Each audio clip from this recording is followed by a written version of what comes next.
आ रहे थे, बड़ी धीरे धीरे पैर रखते हुए आ रहे थे, कहीं साड़ी खुल नहीं जाए, यदि साड़ी खुल गई तो पोल भी खुल जाएगी। हाँ, कहने लगे, भोले बाबा ने कहा, देख ले पार्वती, तेरे से भी मलूक लग रहा हूँ, हाँ मेरे आगे तू फैल लग रही है।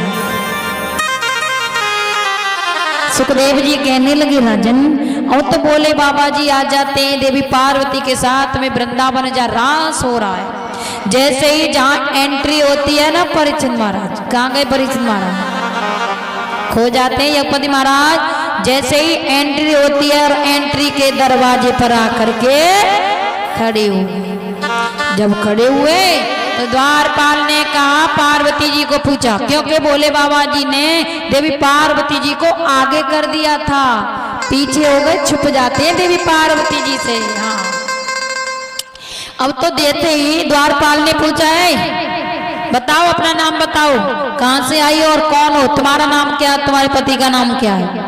अब तो देवी पार्वती जी ने कहा कि मेरा नाम पार्वती और मेरे पति का नाम शिव है। कहा जाओ। जैसे ही देवी पार्वती जी एकदम से रास में प्रवेश हुई, और तो भोले बाबा क्या करते, देवी पार्वती के पीछे एकदम से दौड़ लगा दी। जैसे ही दौड़ लगाई, द्वारपाल ने कहा, कहाँ जा रही हो, रुको, पीछे लौटो, एंट्री करा के जाओ, क्या नाम है तुम्हारा, तुम्हारे पति का नाम क्या है? अब तो भोले बाबा डर के कारण एकदम से सिटपिटा जाते हैं और सब कुछ भूल जाते हैं। भोले बाबा जी कहने लगे, अरे हाँ पे क्यों रही हो, तुम्हारा नाम क्या, तुम्हारे पति का नाम क्या है? कहने लगे, अरे नाम बताने में भी वहां पर रही हो, क्या है तुम्हारा नाम, तुम्हारे पति का नाम? भोले बाबा जी कहने लगे, मेरा नाम, अरे शांत क्यों, जल्दी बताओ तुम्हारा नाम क्या है? भोले बाबा ने कहा, मेरा नाम भोली, मेरे पति का नाम भोला है। अब तो एकदम से द्वारपाल ने कहा, जाओ। अब तो प्रभु इतनी स्पीड में निकले, इतनी तेज निकले, भोले बाबा पीछे मुड़ करके नहीं देखते हैं, कहीं ये द्वारपाल रोक ना ले। और तो जैसे जोर जोर से महाराज चल रहा है। जब जोर जोर से महाराज चलने लगा तो जितनी गोपियां उतने ही कृष्ण हैं। अब तो क्या हुआ कि जैसे ही भोले बाबा को मेरे प्रभु ने देखा है, भोले बाबा कहने लगे, आओ गोपेश्वरी, तुम्हारा स्वागत है गोपेश्वरी। जैसे ही भोले बाबा को गोपेश्वरी कह करके पुकारा है, अब तो राधा जी ने सुना कि मुझसे बढ़कर के भी कोई गोपी हो सकती है, भगवान श्याम को मुझसे बढ़कर के ये कौन गोपी है जो भगवान इसे इतना प्रेम करते हैं। उसी समय राधा जी क्या करती है, रूठ करके और रास में से चली जाती है। जैसे ही राधा जी चली गई, जोर जोर से महाराज चल रहा है, तो जोर जोर से रास चलने लगा, जितनी गोपियां उतने कृष्ण हैं। भगवान श्याम ने भोले बाबा से कहा, क्यों प्रभु, हाँ रुका नहीं गया, गोपी बन के आ गए? और तो भोले बाबा कहने लगे, प्रभु ने मुझे पहचान लिया, मैं तो वेश को बदल करके आया था। जोर जोर से राज चला, धीरे धीरे करके कम से कम 6 महीने तक लगातार महाराज चला था। कितने महीने तक? 6 महीने तक। और तो जोर जोर से राज चल रहा है। और तो जो वृंदावन की गोपी हैं, गोपियों के साथ में भी प्रभु रासलीला कर रहे हैं। जब रासलीला करने लगे तो गोपियां क्या करती हैं, गोपियों के अंदर अहम आ गया, अहंकार आ गया। गोपी कहने लगी कि जो साक्षात परमात्मा है, आज वो हमारे साथ में नाच रहा है, नृत्य कर रहा है।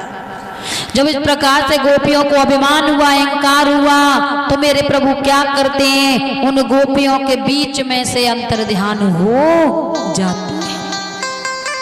क्योंकि भक्त के अंदर अहंकार आ गया तो परमात्मा भी वहां टिकते नहीं हैं। प्रभु अंतर्ध्यान हो गए। जब अंतर्ध्यान हो गए तो वो गोपी क्या करती है, पागलों की भांति भगवान श्याम को ढूंढने लगी उस वन में। कहने लगी, श्याम तुम कहाँ हो कृष्ण, हमें छोड़ करके क्यों गए कन्हैया, जरा चल करके आओ श्याम। यदि तुम्हें छोड़ करके ही जाना था तो अनेक राक्षसों से, अकासुर बकासुर से हमारी रक्षा क्यों की कन्हैया। जब जोर से गोपी रोने लगी हैं, जोर जोर से, इधर में गोपी जब लताओं से वृक्षों से पूछने लगी, बताओ क्या हमारे श्याम को देखा है तुमने? आगे चल करके क्या देखा कि भगवान श्याम एक गोपी को अपने कंधे पर बिठा करके ले जा रहे हैं। उस गोपी को भी अभिमान आ गया। तुम वो गोपी कहने लगी, जो साचा परमात्मा है वो मुझे कंधे पर बिठा रहा है। तो मेरे प्रभु वहां से भी अंतर ध्यान हो गए। अब तो गोपी पागलों की बातें रोने लगी, कहने लगी, श्याम हमें छोड़ करके क्यों गए कन्हैया, जरा चल करके आओ ना। और गोपियों ने कहा, हे श्याम आए जा मुरली बजाए जा। हे श्याम क्यों छोड़ करके गए, आकर के दर्शन दो ना प्रभु। आए जा मुरली बजाए जा, आए जा मुरली बजाए जा, आए जा नंद किशोर, आए जा नंद किशोर, आए जा मुरली बजाए जा।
बेलियों ने कहा कन्हैया इस जंगल में इस वन में क्यों छोड़ करके गए हो, एक बार चल करके आओ ना। बार बार वो गोपी पुकारने लगी भगवान श्याम को उस वन में। देखिए कुछ दानदाता हुए हैं जो भागवत में दान करते हैं। देखिए दान सिंह दिवाकर जी ये गेहूं चावल और 101 रुपए भंडारे के लिए दान करते, इनके लिए जोरदार ताली।